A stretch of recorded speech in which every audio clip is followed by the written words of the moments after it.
Saudaraku, tidak ada orang yang suka berkekurangan. Maunya sih semuanya dicukupkan, bahkan dengan berkelimpahan. Saya hari ini ingin memberitahu kepada saudara salah satu penyebab mengapa kita sering hidup dalam kekurangan. Itu dicatat di dalam Amsal pasal yang ke-11. Firman Tuhan berkata begini, ada yang menjemar harta, tetapi bertambah kaya. Ada yang menghemat secara luar biasa, namun selalu berkekurangan. Lalu dikatakan di ayat yang ke-25, siapa banyak memberi berkat, diberi kelimpahan. Siapa memberi minum, ia sendiri akan diberi minum.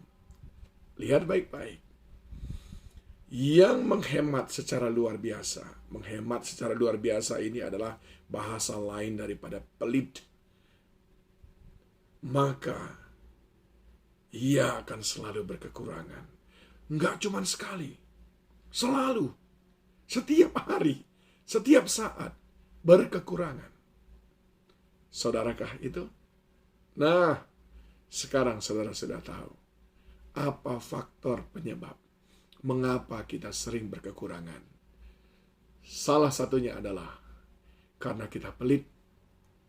Kita tidak suka menabur. Kita tidak suka memberi. Kita tidak suka memberkati orang lain. Padahal firman Tuhan sudah berkata, berilah maka kamu akan diberi. Dan pada waktu Tuhan membalas pemberianmu, Dia memberikan takaran yang baru, yaitu dipadatkan, digoncangkan, dipadatkan, digoncangkan, sampai melimpah keluar. Sebagaimana dicatat dalam ayat yang ke-25 tadi, siapa banyak memberi berkat, diberi kelimpahan, melimpah keluar, diberi kelimpahan. Saudara kini sudah tahu. Memang saudaraku, kalau kita berkata kita adalah anak Allah, maka kita mestinya mewarisi sifat-sifat Bapa kita. Bapa kita yang di sorga itu, di dalam Yohanes 3 ayat 16 berkata, karena begitu besar kasih Allah akan dunia ini, sehingga Dia mengaruniakan anaknya yang tunggal. Anaknya jadi dikasihnya hanya untuk menyelamatkan kita. Dikatakan di dalam Roma pasal yang ke-8 ayat yang ke-32, Ia yang tidak menyayangkan anaknya sendiri, tetapi yang menyerahkannya bagi kita semua, bagaimanakah mungkin Ia tidak mengaruniakan segala sesuatu kepada kita bersama-sama dengan Dia? Anaknya aja diberikan, bagaimana mungkin Dia tidak memberikan yang lain? Ini konsep berpikir orang yang menjadi anak Tuhan.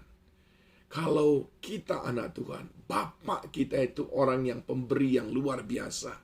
Orang yang paling tidak suka akan yang pelit. Bahkan anaknya Dia berikan. Maka kita pun mestinya seperti itu. Itu sebabnya Abraham disebut sebagai Bapak orang beriman. Karena Abraham persis meniru Bapa di surga. Anaknya Ishak Dia berikan ketika Tuhan memintanya. Dan akhirnya saudara tahu, sampai seluruh daratan Yordan tidak cukup untuk menampung ternak-ternaknya Abraham. Saking diberkati Tuhan dengan luar biasa. Saudara yang dikasihi Tuhan, saya sudah memberitahu kepada saudara hari ini salah satu penyebab mengapa hidup kita selalu kurang, selalu berkekurangan, tidak cukup sukacita, tidak cukup bahagia, tidak cukup uang, tidak cukup senyum. Karena kita pelit tersenyum kepada orang lain. Coba saudara memandang kepada kaca itu, cermin itu, senyum kepadanya, maka dia akan tersenyum kepada saudara. Kita kurang uang karena kita pelit memberkati orang lain. Cobalah hari ini kita ubah, ya, supaya jangan seperti firman Tuhan ini di ayat yang ke-24 ini tadi. Menghemat secara luar biasa, akibatnya selalu berkekurangan.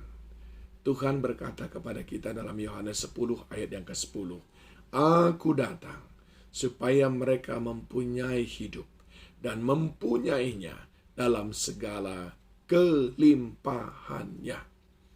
Kristus Yesus dikorbankan, anak yang tunggal itu, supaya kita memperoleh kekayaan, sehingga dia yang kaya dibuat menjadi miskin, dia yang sehat dibuat menjadi sakit, dia yang kudus dibuat menjadi berdosa.